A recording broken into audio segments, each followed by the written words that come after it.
गंगाप्रमाणेच नर्मदा नदीतून उगम पावणाऱ्या शिवलिंगाला नर्मदेश्वर म्हणतात. हे एक पवित्र आणि चमत्कारिक शिवलिंग आहे, ज्याची प्रतिष्ठापना घरामध्ये करायची आहे. याची पूजा शास्त्रात खूप फलदायी असल्याचे सांगितले आहे.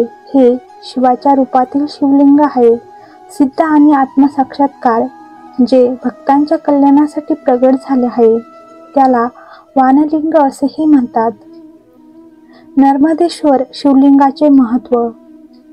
माती किंवा दगडापेक्षा सोन्याने बनवलेल्या शिवलिंगाची पूजा केल्याने करोडोपटीने जास्त फळ मिळते, असे शास्त्रात सांगितले आहे. वानलिंग नर्मदेश्वराची पूजा केल्याने सोन्याहून लाखपट अधिक रत्ने आणि रत्नांपेक्षा लाखपट अधिक फळे मिळतात. ह्या शिवलिंगाची घरात प्रतिष्ठापना करताना प्राणप्रतिष्ठा करण्याची गरज नाही. गृहस्थांनी दररोज नर्मदेश्वर शिवलिंगाची पूजा करावी, कारण हे शिवलिंग जे कुटुंबात समृद्धी आणते, सर्व सिद्धी आणि स्थिर लक्ष्मी देते. साधारणपणे शिवलिंगावर अर्पण केलेली कोणतीही वस्तू स्वीकारली जात नाही, परंतु नर्मदेश्वर शिवलिंगाचा प्रसाद स्वीकारता येतो. म्हणूनच नर्मदा नदीचा प्रत्येक दगड शिवलिंग आहे.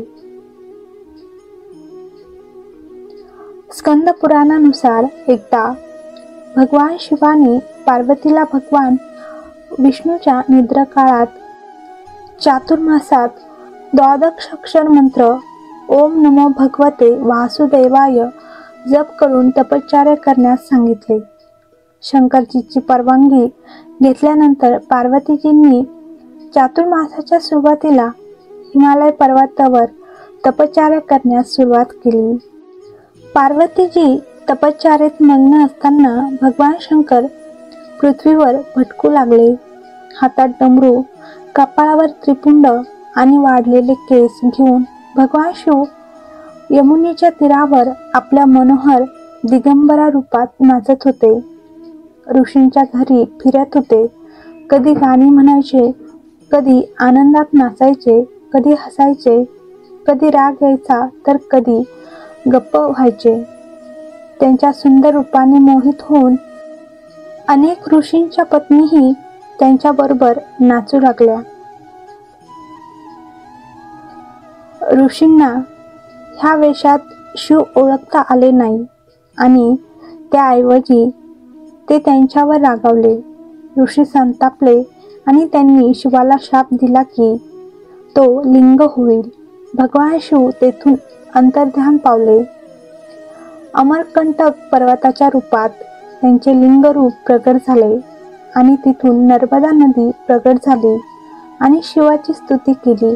तेव्हा भगवान शिवाने वरदान दिले की हे नर्मदे, माझ्या वरदानाने तुझ्या किनाऱ्यावरील सर्व दगड शिवलिंगाच्या रूपात रूपांतरित होतील आणि तुझ्या दर्शनाने सर्व पापे नष्ट होतील.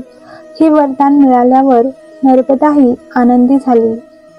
म्हणूनच म्हणतात नर्मदेचा प्रत्येक खडा शंकर आहे.